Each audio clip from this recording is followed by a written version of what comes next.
Okay, Muni Wi-Fi and Wi-Fi, where do they fit? Here's the spectrum map. I won't spend a lot of time on it.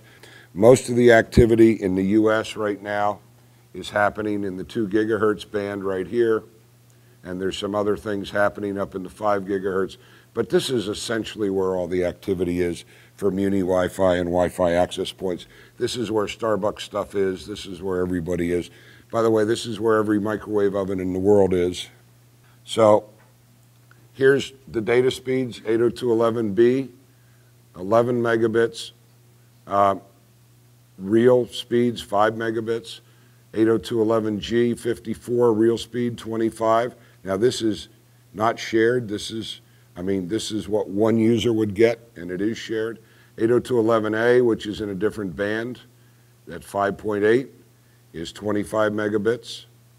802.11n, which is the new standard, which is coming out, is interesting because it's available in both the 2.4 band and the 5.8 band, and it's claiming data speeds of 100 megahertz per second. Here's our roadmap in 802.11n.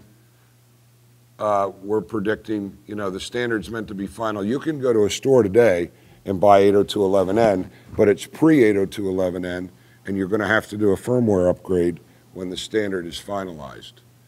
So Wi-Fi for the next 2 years, they're going to continue to make a wide area play. Industry groups, there's a lot of wireless ISPs who are going to go out of business, helped along by WiMAX and 3G rollouts.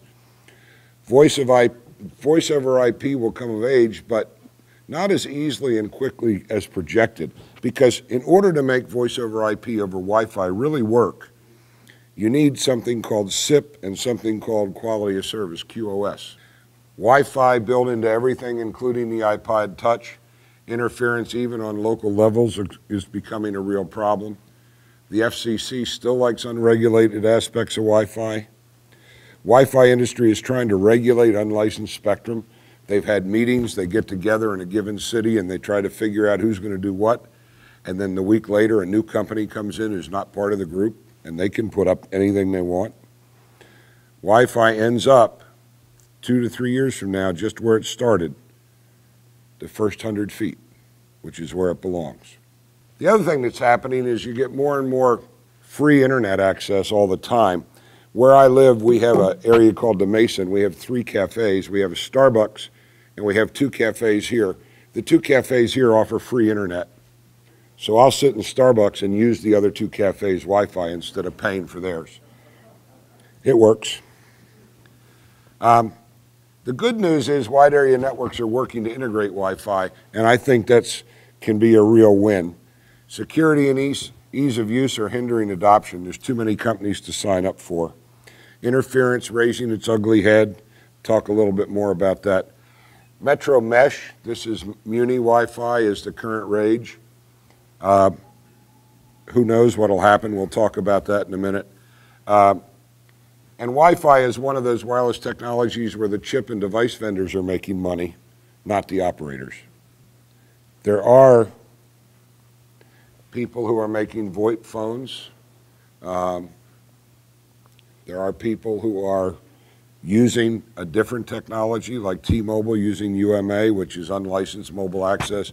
This group has taken an IP wrapper and put it around GSM, and it works very well, and the audio is clear.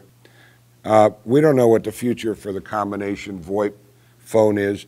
When we get to next generation, the ultimate roadmap is that a bit is a bit is a bit, whether it's data, video, audio, or voice over IP, that all the bits will live harmoniously on the same carrier. We're a long way from that yet, but we're moving in that direction with an all IP back end. I just throw this in because I happen to be a believer that the internet is not a mission critical network. And I would never bet my life on the internet. Okay, let's talk about Muni Wi-Fi. I have put together a recipe. You take a local area wireless technology, you sprinkle in some mesh networking, which means the nodes talk to each other. You add every 3rd node or 4th node some backhaul to the internet. You stir up all the politicians and convince them that broadband wireless is the new big thing, and it will make their cities wealthy and give broadband to everybody in the city who doesn't have broadband. Preparation, you put access points on lamp posts all over town. There are a couple of towns that are having little problems with that because there's a couple of towns that they figured out the lamp posts don't have any electricity till the street lights are turned on. So that makes things difficult unless the Wi-Fi network is only going to work at night. But they're working on that one. Okay, so you put some backhaul together, you test the network for interference for existing systems, you advertise the system to the community, and off you go. What you end up with is an expensive temperamental network with little or no indoor coverage. It's prone to interference and ongoing maintenance issues.